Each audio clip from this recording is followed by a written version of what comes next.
the basic gist of the class is it's two parts. The first part is that we're going to talk about the negative commandments of Shabbat. So there are a lot of things you can't do on Shabbat, at least according to traditional Jewish law. And we're going to understand why that is, and try to make sense of all those laws that you can't do. And I have a nice way to decode that also. I think those who didn't understand it before, I think hopefully it'll become clear to you. That's going to be somewhat of a heady piece. That could be like 15 minutes or something. I don't know. We'll see how we get through that. And then I'd like to go through Shabbat, the whole Shabbat. There are parts we're going to leave out, obviously, but we're going to go through the different customs. And this is the positive commandments of the Shabbat. And we're going to go through each piece. I'm going to give you little tips and laws connected to them. We're going to simulate how to do a Shabbat. So I brought Challah here. If anybody wants to go watch it. Yeah, Challah. So we got that. We got some salt for the Challah. We'll explain that. Got all this stuff. We have Havdalah over here. This is the end of Shabbat. Okay, so beginning, end, and in the middle we'll have a few extra pieces too. So that's kind of the general structure. And that's about it. So starting with the negative commandments of Shabbat. This is an important thing. There's two different things. Let me go back here for a second. There's an idea of guarding the Shabbat, and there's the idea of remembering the Shabbat. Now, these aren't just words. The Ten Commandments, when it mentions Shabbat, it uses those two languages. So there were two tablets. Two times the Ten Commandments were given. They were given first time, and then Moses broke them, and they were given again. And the interesting thing is, when it discusses Shabbat in the two tablets, the two versions of the tablets, it uses a different word each time. In the first tablets, it says, remember the Shabbat. And in the second tablets, which appear in Deuteronomy, it says, guard the Shabbat. And the sages learn out from here that Shabbat really has two aspects to it. Guarding the Shabbat, which is being careful to not desecrate the Shabbat. Those are the negative commandments. And actively remembering the Shabbat, those are things we do to enhance our experience and let us to enjoy Shabbat in a positive way. Those are really two aspects, and they are embodied in the two different explanations of Shabbat in the two different tablets. It's like an important thing to know. That's how we're going to structure the class. So you'll get the sources for that. Here's the source for guard the Shabbat. This is Deuteronomy 5:12. That's the second tablet. This is guard the Shabbat, Sabbath day, keep it holy, as the Lord your God has commanded you. Okay, that's that verse. Now we're going to get into the negative commandments. Now, there are a lot of laws on Shabbat, at least according to traditional Judaism. A lot of things you can't do. And it gets kind of weird because you can according to the Torah, you can move furniture around your house all day. You ever heard this before? This is like the classic thing people usually say. You can move furniture around your house all day, and you're not desecrating the Sabbath according to the Torah. But if you leave your house with a pin, like a sewing pin in your hand, to the public thoroughfare, you are desecrating the Sabbath. That's another example. Here's another example. You could exert yourself in different ways in your house. Let's say furniture. You're not desecrating the Sabbath according to Torah. But if you just flick a switch, some people will say that you are desecrating the Sabbath. So we have to ask, what kind of work is forbidden on the Sabbath? It's not so clear. Apparently it's not just exertion. Because according to the way it's explained through the sages, if we do something that entails a little exertion, we might be desecrating the Sabbath. And if we do something with a lot, we might not. So we have to try to figure out what the work is, at least according to the framework that the sages are working with. So, flicking of the switch, is it the work, or is it the kindling of a fire? Is that what that's considered? The switch? So the electricity is kind of complicated because it's like a broader topic. Well, let me hold on to that when we get to the different. Just remind me, okay? We'll talk about that. So let's see.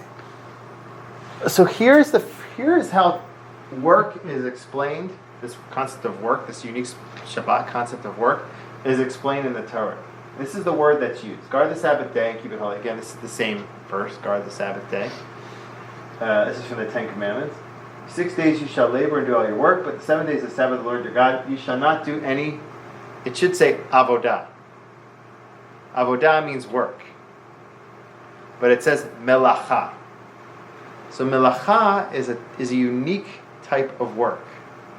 Okay? And we'll see that it's defined not in terms of how sweaty you become or how much exertion you put into whatever you're doing, but it's defined in a whole different way. And I think once you understand that, you can understand why different things are forbidden on Shabbat. Okay? So that's important. So this piece we're just introducing the melacha. And so this is anybody remember this episode? This Friends episode? Pivot. Remember that? Anyway. So that was a funny one. Okay. So here's the piece that links, that helps us understand what melacha is, what the unique definition of melacha is. And this is a piece in Exodus, and there's another part also, I forget which, where I think it's Exodus 35, which connects Shabbat to the tabernacle. This is the link. Okay, we want to know what melacha is. So we look around the Torah, we found the tabernacle talks about melacha. Tabernacle, which we'll explain what the tabernacle is. But if you just take this equation, Shabbat equals melacha, tabernacle equals melacha. So Shabbat melacha is similar to tabernacle melacha. And I think is that kind of clear? That equation? Meaning, here's the piece which talks about the building of tabernacle. We'll talk about what that is in a second. Okay, but it says here, the Lord spoke to Moses here, singled out by Bezalel. This is someone who's supposed to be, who's a creative individual, and I've endowed him with a divine spirit of skill, building, and knowledge in every kind of melacha. So this guy was very knowledgeable in doing melacha, and he was put in charge of building, of creating parts for the tabernacle. And so from there we understand that work, in the eyes of the Torah, at least in this respect, is work that was put into the tabernacle. And from there, the sages are going to learn any categories of work that were done in the tabernacle, you can't do on the Sabbath. So it's going to become clear in a moment. I'm going to show you a list of them that were done in the tabernacle, and those are the ones that we refrain from on Shabbat. I just want to talk for a moment about what the tabernacle was. Okay, this is the tabernacle. The tabernacle is a portable temple. Okay, so in Jerusalem there was a temple in the time of King David. There's artifacts, but this is what they used when they traveled through the desert for 38 years. They needed a portable temple. And this is called the tabernacle or Mishkan. And you needed a lot of things for this Mishkan. First, you need people to carry it through the desert. Okay, from spot to spot. They went through 42 different locations as they traveled through the desert over 40 years. And there were a lot of different pieces. You had these outer. So what they would do is they would travel, and they would encamp and set up. Then they would set up camp all around the tabernacle, based on their tribes. Okay, so the tabernacle itself, the main centerpiece of the tabernacle was this internal area. There was an altar here, and in the tabernacle they had a few different vessels. They had a menorah. They had a table where they ate showbread, a special bread. They had the aron, which is the ark, where the tablets were housed. I just want to show you this in the sense that the tabernacle had a lot of elements, and you needed to put a lot of work into creating this tabernacle. This is what Bezalel was good at. He was good at melacha, which is work put into the tabernacle. So you need to do a lot of different things. You have to create these hides, okay, to put around the tabernacle, and those hides took there were a lot of stages in preparing it. You had to tan it, you had to capture the animal, a lot of different things you had to do. If you wanted to create these breads, you had to sift, you had to select, you had to do a lot of different types of work to get the bread. If you wanted the dyes for the hides, you had to dye the water. You had to pick the plants that you needed in order to put in the hot water. You had to cook, and so it was already giving you a hint. On Shabbat, according to traditional law, you don't cook. Why? One of the reasons is that they had to cook to create the dye in the tabernacle. Or they had to bake the bread for the tabernacle. So all the work that was put in the tabernacle, that's what we don't do on the Sabbath. And so I'm going to give you a list now. Okay? And it's a list of 39 things that they did in the tabernacle. Are you yelling that number at me? Not you, I'm just yelling it out loud. I don't know. 39 is a lot. It's a lot. It's a lot of. So this book here, if you take a look at this book is called 39 Malachos. Okay, and there are 4 volumes. Okay, this is a heavy-duty book. Okay, also costs a lot of money. Anyway, so this book he goes through all 39 of these melachot. That's the plural of melacha, melachot, and he explains how each one pertains to practical laws today. And so if you know that code of the 39 melachot, you can understand how it all breaks down into our practical law that you might see in different communities. So I'm going to show you some of them here, and I'm going to highlight. I highlighted here some that we can discuss. Okay, here's a list. Okay, so this is a nice handout also. Yeah. But yeah, okay, maybe next week, or maybe I'll attach it to the next email. Okay, so here's a list of different melachot that were done in the tabernacle. So here are a few that I just touch on that people might know. I've seen Jews do these laws and they didn't know where it was from. Okay, so when you're preparing the showbreads, you're preparing the dyes. At least the showbreads for the tabernacle, you went through all these stages. One of them was baking.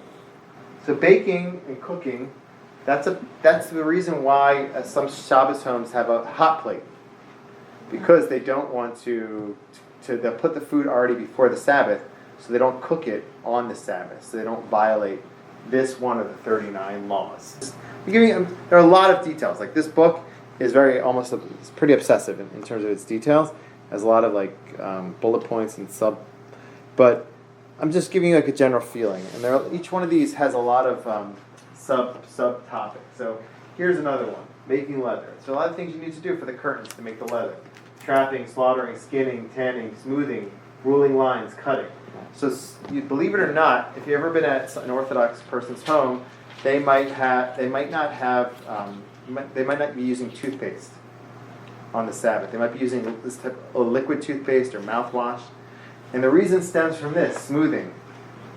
Believe it or not. They don't want to smooth out the toothpaste or some sort of material where they're smoothing out like they would do in a tabernacle. So I'm just showing you that these things really have repercussions in terms of practical Jewish law. Another one is cutting. That's why if you sometimes will go to Orthodox people's homes, the toilet paper will be cut, pre-cut, or they might have tissues in the bathroom because of the cutting. Okay, so you see all these laws. You're like, you can't do anything. There's a lot you can't do, but it all has some sort of source. And the second part of our class is about all the things you can do, and its relation to the things you can't do. Okay, meaning I'm going to argue that once you're able to overcome, there's a stage where this gets a little overwhelming. For me, when I first came to seminary, I felt almost paralyzed in the beginning. It's like there's so many things you have to do. But once I got used to some of the framework, and it's not, some of them aren't that, after a while you get used to it, then I was really able to embrace the Shabbat and all the beauty that the Shabbat really is. And I will share with you in a moment, I do feel like there's a value in withholding also from these creative acts. These are all creative acts. We're going to see that there's a value in withholding from creative acts on the Sabbath. Writing. Okay, so that's why sometimes somebody will ask me a question, if I go to the hospital and they ask me to, if you're in the hospital, then that's a whole different category. But writing, texting, I don't know, on Shabbat. So it's when they used to transport the beams through the desert, they used to write 2 letters on them to know which beam it matched with, in order to rebuild, to reconstruct the tabernacle and its outer area. So from there we learn you don't write 2 letters on the Sabbath. If you write one, That's rabbinically forbidden. But so there's all these laws. Okay, I'm just showing you that it's. I just want to let you know where it stems from. I'm not saying I'm teaching. We're not learning the laws right now. Carrying. Okay, in order for them to take things from place to place, they used to carry, and so that's why you have the whole idea of the eruv, which is where they enclose an area and they turn it into a private domain, and then it's as if you're not carrying a public domain. So that's just another, or why it might be problematic to carry a pin even in a public thoroughfare, because that's what they used to do in the tabernacle. So that's kind of just a general framework. So here's just a weird table that I found where I think but I like the idea of this in the sense that if you understand the foundations of the law, these are kind of like the elements, then it'll become, and we may not agree with the laws, but it'll become clear to you why there are these different laws. Okay,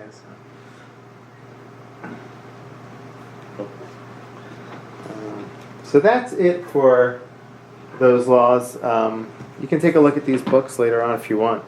It's just this is just an example of how the 39 Malachot affect or influence practical law. So we finished the negative side, and I'll just share with you already. Okay, one of the beautiful things of the Sabbath, we're going to talk about in a moment, but it's the idea that you have freed yourself from the daily grind. Now, this is how the sages understood the daily grind back in their time. These were things that they had to do on a daily basis: sift through flour, prepare to cook, tanning. All these things were things that people did. The sages wanted us to withhold ourselves from being engaged in those things in order to free ourselves up for something deeper. So that's really the idea of Shabbat. The word Shabbat means to take a break, or it means to stop, or to rest. Shabbat means to rest. And we're going to see there are multiple types of rest, but we're resting from being overly engaged in the world in order to open up space for all these wonderful things that we're going to see. So that's really the idea of the Sabbath. In the beginning it's hard, but once you get that and you're in the groove of it, can become something you look forward to all week, which is something I look forward to all week, is the Sabbath. And once you get your tissues for your bathroom and your liquid toothpaste, and you have that in place, you're not always thinking about, this comes from the third. Just have all that stuff in place, then you move on. You have your Shabbos lights, all these things. It kind of becomes part of a habit, and then you have space to do all these other things. So now we're going to move into part 2. Remembering the Sabbath, Shabbat. These are positive commandments. So this is the verse. This is the first version of the 10 Commandments. Right? There are 10 commandments. The 4th commandment is remember the Sabbath, or guard the Sabbath. There are other ones. Respect your parents, don't kill, don't steal. But this is one of the 10 commandments. And this is the language that's used. Zachor et Yom HaShabbat l'Kodesh. And so we want to remember something. It's not just enough Shabbat's not just about guarding ourselves, staying away from things we can't do. If you stop there, then you've lost the whole purpose of Shabbat, really. It doesn't stop there. That's the beginning. And afterwards you start remembering the Shabbat. You remember, and you start recognizing all the beauty of Shabbat. You start connecting to all the wonderful things that you can do on Shabbat. So that's the idea of remembering. Of connecting to yourself, connecting to nature, connecting to God. So we're going to see that a little bit. Okay. So we're going to start from, we're starting now our Shabbos experience. Okay? Our Shabbos simulation. Okay. So we're going to start from the very beginning. Friday afternoon. Okay. Friday afternoon. It's Friday afternoon, and I don't know why it keeps moving. Let me just do it this way. Okay. It's Friday afternoon, and there is a special law that was instituted by the sages. This isn't a biblical law. This is an example of a rabbinic law. The rabbis instituted, the Talmudic rabbis, they instituted, based on this verse in Isaiah, that we have to give honor to the Sabbath. This is called Kavod Shabbat. This is an important thing. Kavod Shabbat is actions performed prior to Shabbat which lend honor to the day. Okay, so this is called Kavod Shabbat. There is another print concept, which I didn't want to get too deep into. There is another idea of Oneg Shabbat, which you call the Shabbat a delight. And that's things that you do on the Sabbath itself to enhance the Sabbath. So we have Kavod and Oneg, O-N-E-G, Oneg Shabbat, which is things that you do on the Sabbath to enhance it. Like you dress nicely, you eat really good food, you sleep, conjugal relations, learning Torah. Those are all examples of things you do on the Sabbath. I didn't bring that here because right now we're on Friday afternoon. Right now it's 1 p.m. on Friday afternoon. Okay, so we're trying to figure out, we're going to go from here all the way till Saturday night. That's the schedule. That's the plan. Schedule. Okay. That's Kavod Shabbat. And so it's the idea of giving honor to the Shabbat.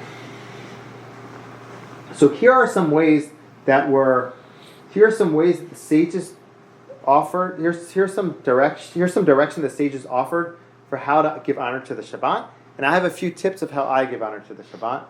And you can find things that work for you. Okay. So here are ways to do kavod. Here's your ways to give honor to the Shabbat. This is from the rabbis. And I'm saying when the rabbis, I'm saying these are the Talmudic rabbis. This is already 1,500 years ago. There are a lot of rabbis. So this is from the rabbis. It's rabbinic law, which is Talmudic. I'm being careful also to keep mentioning custom, rabbi, biblical, because I want you to get a feeling for the different levels. Okay, so from the rabbis, this appears in the Talmud. These are things you should do. Clean and organize your house. So that's always a good thing to do. Okay. Now there is something nice about cleaning your house close to the Sabbath, because then when you come into the Shabbat, your house is especially clean. It has that fresh scent, that feel. There's something about it that's really nice. So that's one. Another thing is to wear special clothing for Shabbat. Now, when we were in yeshiva and we didn't have a lot of money, so we made sure we had special shoes that we wore on Shabbat. We made sure I had a suit that I only wore on Shabbat. That makes the Shabbat unique. That makes the Shabbat holy. It's like when you're going to a wedding. You're not wearing what you wear. You're not going to dress up like a wedding. You might dress up like you're going to a wedding. But it is, you have special clothes for this special day. And some people will never wear their attire that they wear on Shabbat during the week. Some people have a special talit just for Shabbat. I should do that, actually. That's a nice thing to do. So it's because you're making the Shabbat, you're giving honor to it. Another one, come into Shabbat with appetite. This actually talks about this in Jewish law. Now it's like, let's say Shabbat comes in at 4:50, it's 4 o'clock, all of a sudden you're like, I'm so hungry. Don't control yourself. It's good to come into Shabbat with an appetite, because when you come in, you really enjoy the Shabbat meal. So it actually says that in Jewish law. You shouldn't eat too heavily from the 9th hour to the last 3 hours before Shabbat. Here's another one. Set the table in a special way. So it says this in Talmud even. The idea that you should set the table nicely or put a special tablecloth for Shabbat. A lot of houses will have this white tablecloth for the Sabbath. That also adds a nice vibe. And this is also one that's a nice one too. It takes a little bit more effort on multiple levels. Put aside a food, a snack, or drink you really like for Shabbat. And this could be a snack that you really like, okay? Or this could be a type of liquor that you like, okay? Or a nice wine. It's hard sometimes to not eat it during the week. So sometimes I struggle with that. But if you can do this, get something you like, and you make it unique for Shabbat. And it says that Shammai, one of the Talmudic sages, says he used to put something aside for the Sabbath and say, this is for the Sabbath. He used to say it out loud. Kind of designate it. And then when you get to the Sabbath, this is something special. And this is also for the kids. This is a nice thing to do. Kids get something, you get a special treat on Shabbat. These are tips from the rabbis. Now here are things that I like to do. So I shared this once in the shul. I had a stage where I was lighting incense in the yeshiva until they thought I was on drugs. I stopped doing it. So, like, where is that smell coming from? It started coming to my room, so I stopped doing it. But I try to do it sometimes at my house. When you come in from shul, if you like incense or like scented candle, you come in from shul, that's nice. Come into a nice scented house. Shabbat music as you prepare. This is a nice one. Okay, this is a lot of families do this. When the family's going crazy cooking and cleaning for Shabbat, you always have the Shabbat music in the background. So here's just an example. You can go on YouTube.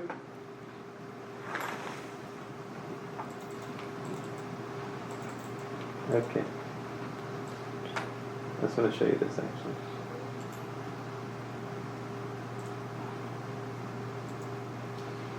So you can go on YouTube and just type in Shabbat songs. Songs for Shabbat. And it's really nice. 41 minutes of music. I gotta pick up the pace a little bit here. My name is I don't need to do this.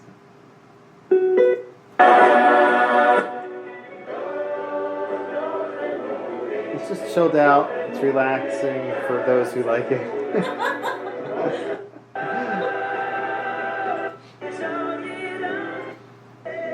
There are all kinds of different mixes, but it's nice to have it in the background. Some people might find it nice to have in the background as they're preparing. Okay. Here's another one. Light special lights in the house. Okay, so I like to do this. I have certain lamps that I leave on Shabbat. Well, I leave on lamps on Shabbat anyway, but that's what's unique about it. But certain lamps I'll leave on, and that also adds a nice vibe. And this is also an important one. Prepare something to say at the Shabbat table. Now, this doesn't have to stress you out. It doesn't have to be Abraham and Sarah. They find a nice idea. Find a Jewish quote. Just one thing. When you come prepared for Shabbat, it shows that you appreciate the Shabbat, you value it, and that you're taking it seriously. It could be even an idea you heard during the week, or whatever, or something you could just regurgitate, something you heard in a class or something. So the idea is that you have something to say, and then it sparks conversation at the table. Those are some ways to show Kavod Shabbat. Okay, let's move on to the next.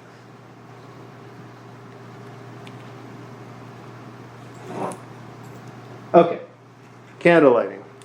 We have to pick up the pace here, but good. So these are the Shabbos candles. We're lighting them, and here's what you would do. You would light them, then you make your bracha, your blessing over them. Okay.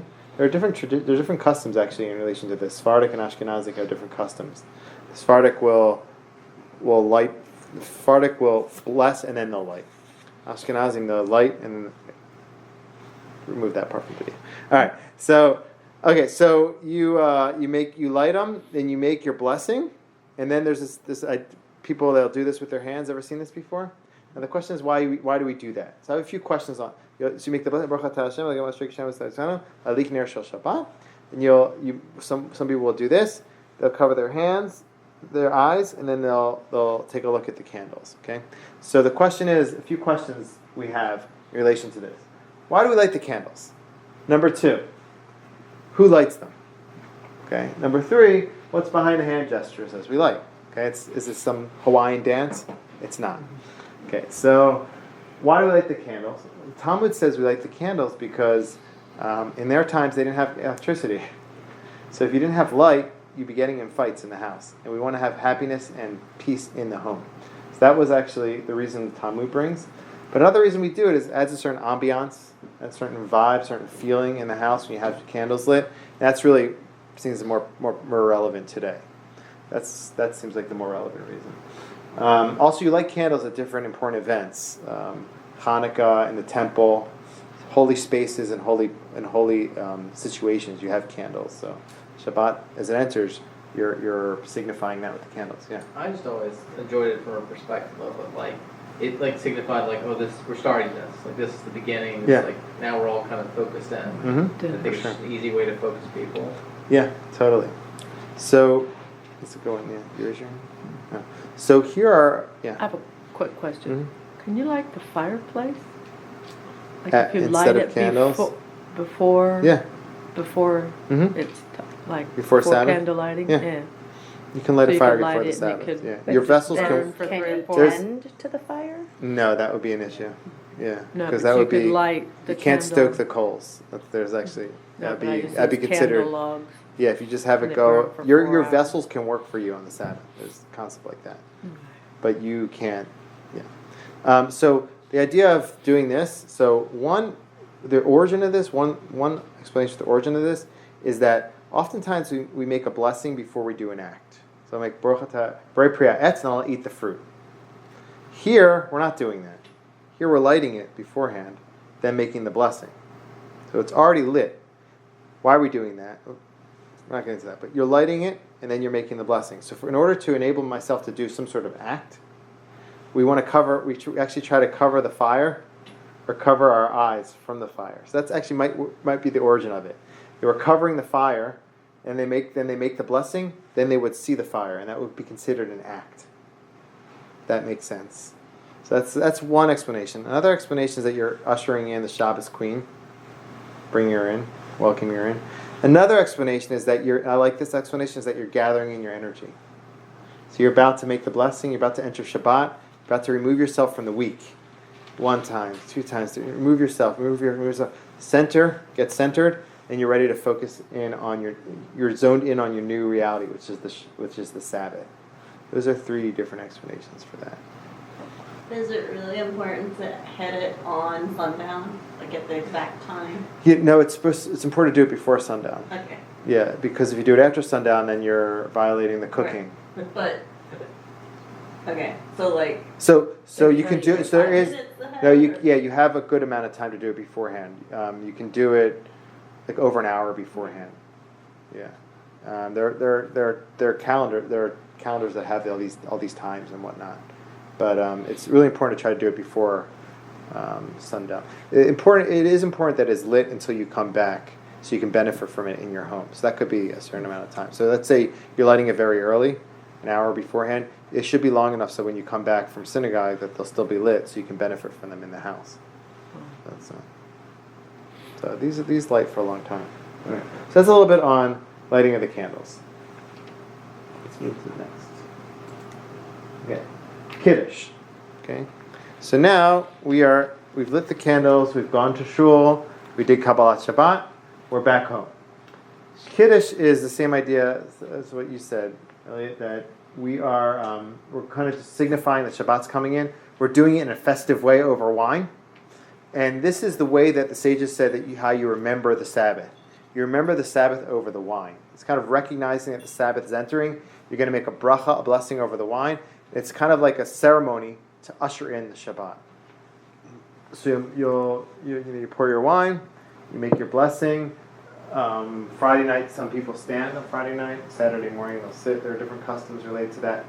That's in the recording, so you can hear that. Put that in there. This is just a nice little piece here where instead of having to pour each person, it's like a fountain where you pour it in here and then it goes into everybody's cup. A lot of houses have that. Okay, so that's in relation to. I just wanted to touch on that. The real reason I went into the Kiddush is here, where in the Kiddush. It talks about how this is what we read in the Kiddush on Friday night. I wanted to use the Kiddush as a springboard to discuss this topic. Why do we observe the Shabbat? The verse in here talks about how God rested on the 7th day from all work in creation. God worked for 6 days. Melachto, Hashem says melacha also actually there. And on the 7th day, God rested. And that's where we get the word Shabbat from. Rested is lishpot. And so there are different reasons why we rest on the Sabbath. One will be, this is the common understanding, which isn't necessarily the most precise. Some people say we want to get just physically rest from the work week, which is probably also true. But there are other ones. Another one is to return to ourselves. Sometimes we're so involved in our work life and technology, and we're spread in different social media outlets that we've kind of lost ourselves. Shabbat gives us an opportunity to recenter if you do it in the traditional way, where you disconnect from like social media, from technology, from the outside world. It gives you a chance to really focus on who you are, what you're thinking, what you're feeling. It gives you that space to focus on yourself. And so that's a rest from the outer world. Another one is gives us a chance to fill up our spiritual batteries. On Shabbat, we have opportunities, after we're not doing all these things, we have a chance to actively pursue spiritual engagements, to learn Torah, to read, to have a good conversation, to walk outside, to take a nice stroll, and to really appreciate nature. It's all spiritual opportunities. Helps you fill up, and you go to synagogue. So it helps you fill up, and it's a rest for your soul. Your soul's getting rest in the sense that it's getting filled up again. Because it was tired from the whole work week when it was somewhat neglected. And lastly, the idea of Shabbat is that when we remove ourselves from work on the Sabbath, we are recognizing that we're not running the world, that God's running the world. And so that's also a nice one, that if you able to understand that, it gives you a moment to say, I can't do all the work that I usually do. And that shows you that you're not completely in charge.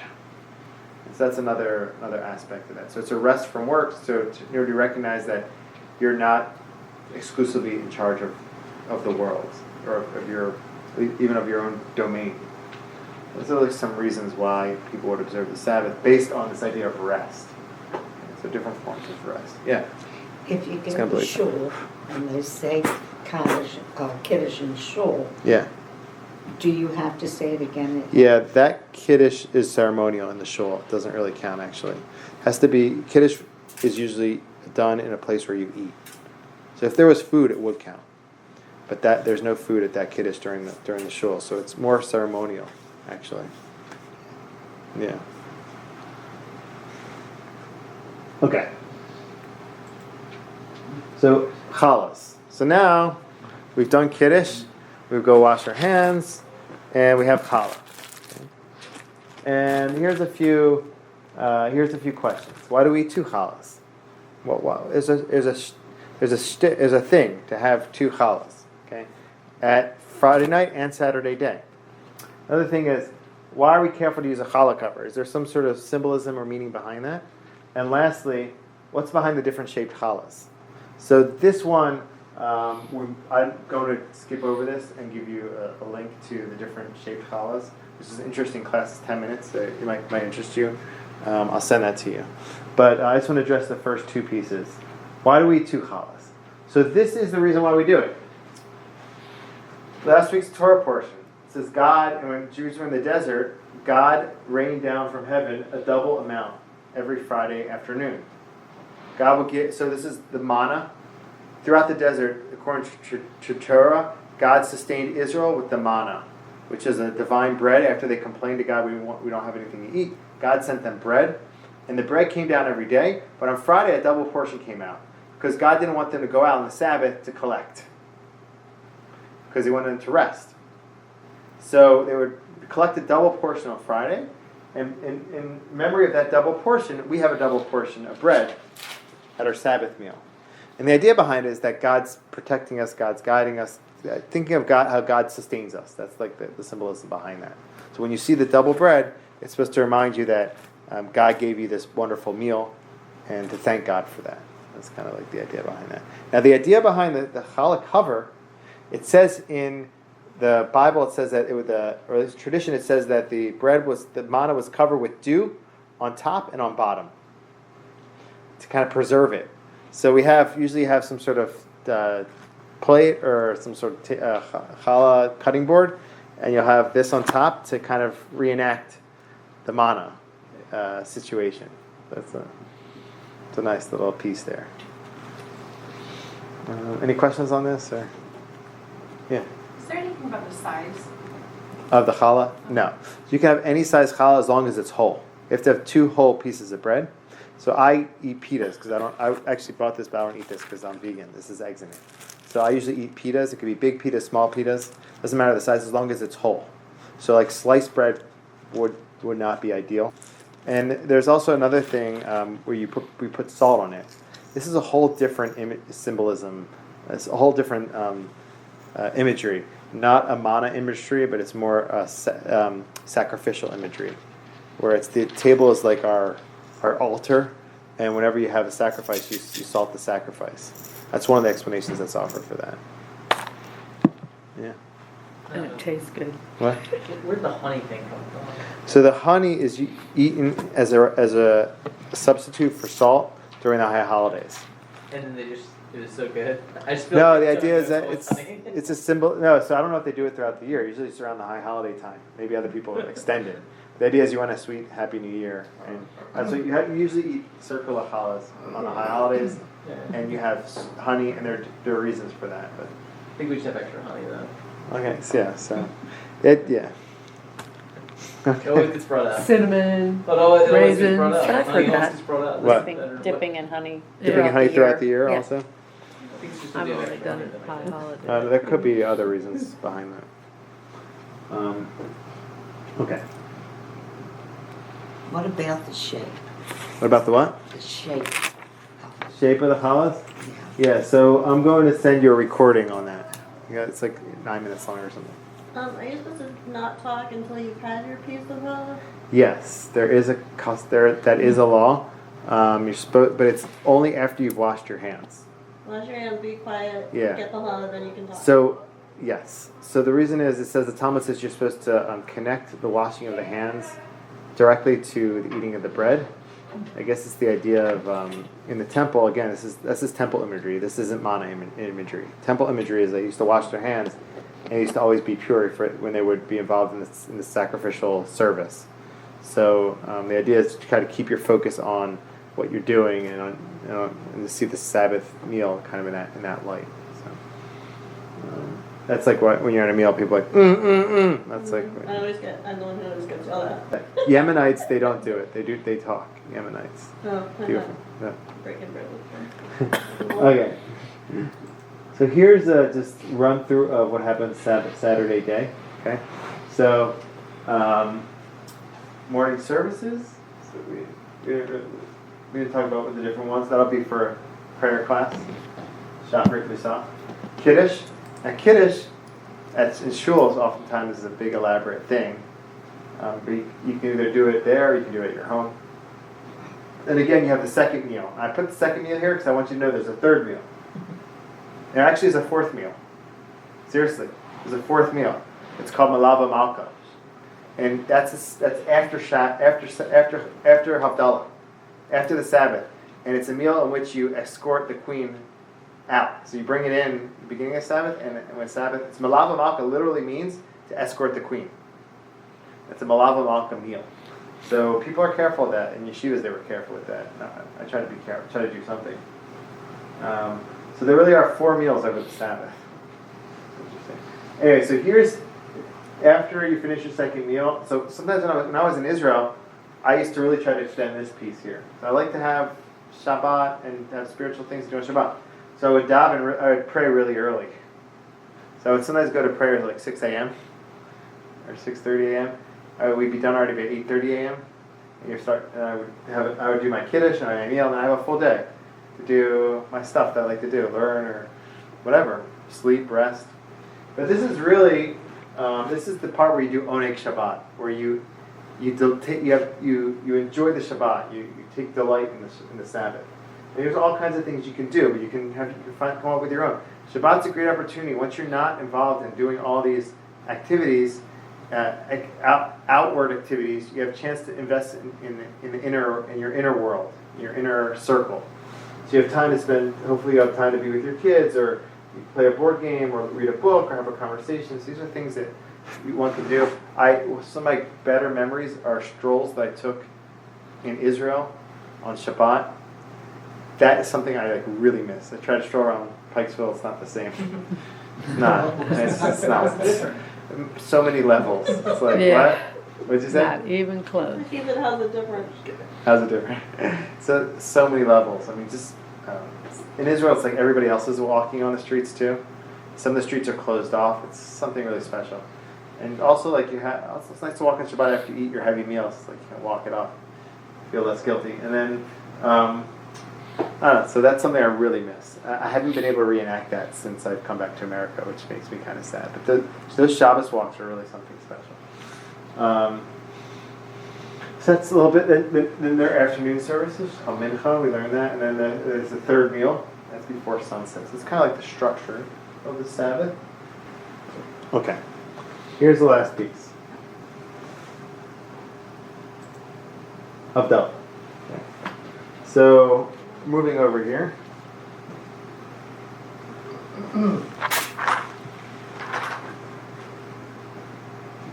Okay.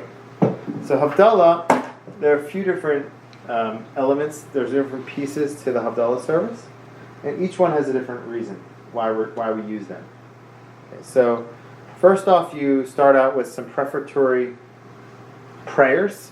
You have a Siddur, so let's open up actually and take a look at this.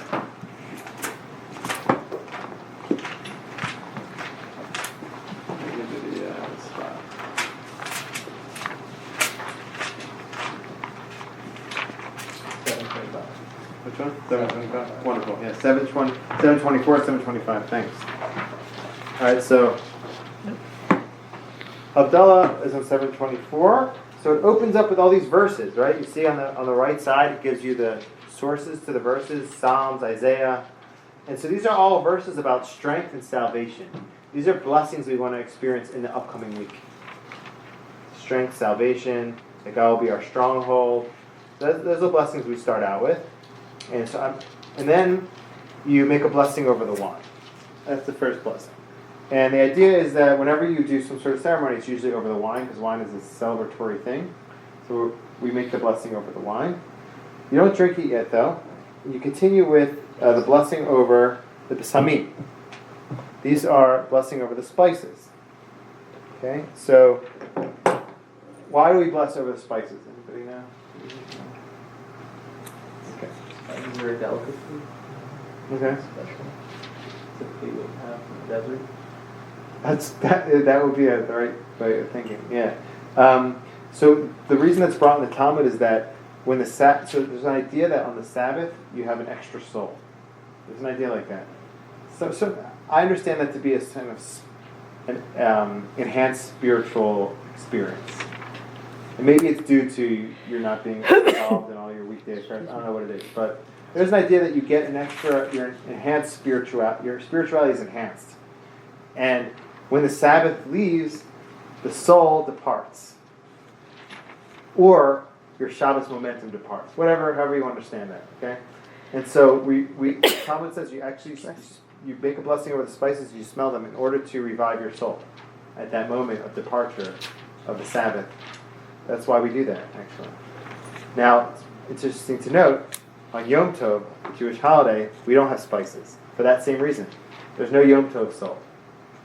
That's why you don't have spices. There's only a Shabbos soul. Whatever that means. So just if you ever have a Yom Tov Havdalah, they don't have spices there. Okay, so that's that for the spices. You make a blessing over them. And then you move on to blessing over the fire. Now, this is a Havdalah candle. But you don't have to have all these wicks for a Havdalah candle. You have to have a significant light source. So it could even be 2 wicks. So it happened a lot of times in yeshiva where we didn't have these, for one reason or another. If we were poor or lazy, I don't know what it was. And so we would take 2 matches or even 2 candles and put their wicks together. You have to have at least more than 1 wick. And the idea is we want to benefit from a substantial light source, and it's at least 2 wicks. Now, we put a lot of them together, it's even better. It's like a torch. And the reason why we do like this torch or this Havdalah candle is because according to tradition, fire was created on Saturday night. According to Jewish tradition, supposedly Adam created on Saturday night, and so we celebrate the light. But at a deeper level, or more practical level, is that we're celebrating our usage of technology, of fire, and all the benefits it's going to bring us this upcoming week. So we're kind of blessing while we're looking at the fire.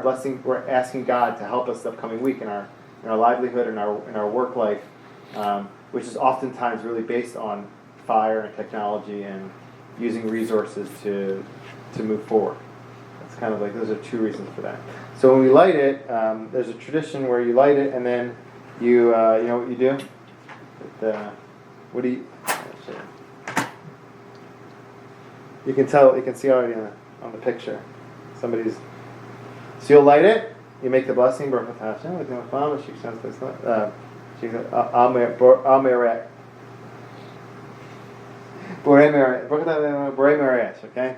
But God creates many. The language actually is interesting. It says creates the lights of fire. Lights.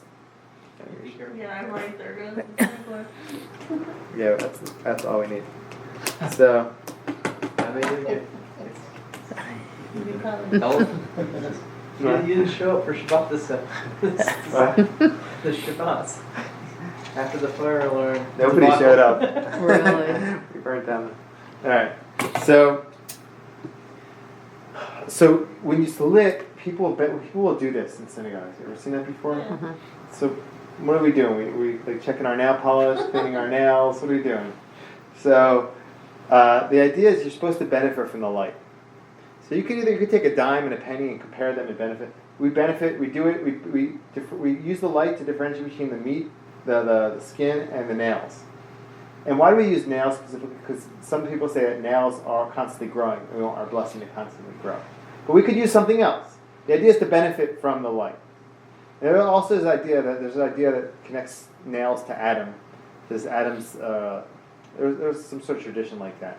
But for now, I think that's a good explanation in the sense that you use the light, you benefit from it to distinguish between two different elements.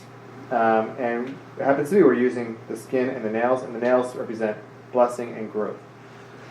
And lastly, you make a blessing. That's the last blessing here. Blessed are you, God, King of the universe, who distinguishes between sacred and secular, light and darkness, Israel and nations, seventh day and the 6 days of work. Blessed are you, Lord, who distinguishes between the sacred and secular. And this is the idea that we're thanking God for distinguishing the Shabbat and the weekday, and we're kind of reorienting ourselves, getting ready for the distinction between Shabbat and the weekday. We're kind of gearing ourselves towards the weekday.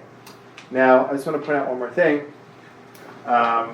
Each one of these corresponds to a different sense, or a different element of the individual.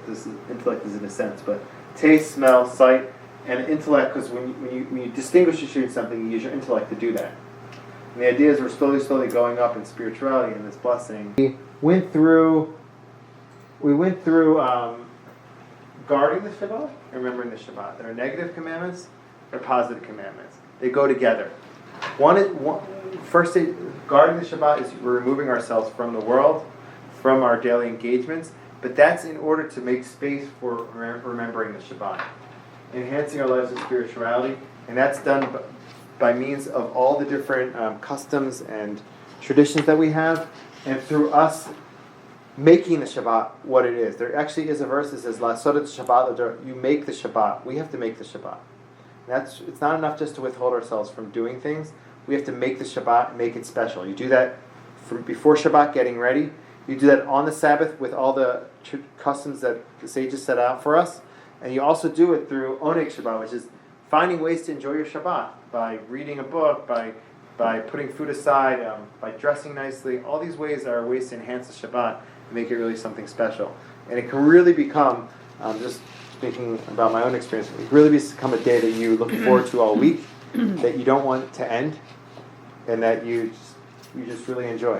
So it takes time and effort and investment and recognition of the importance of it. But if you can put in the energy, hopefully you'll see good rewards.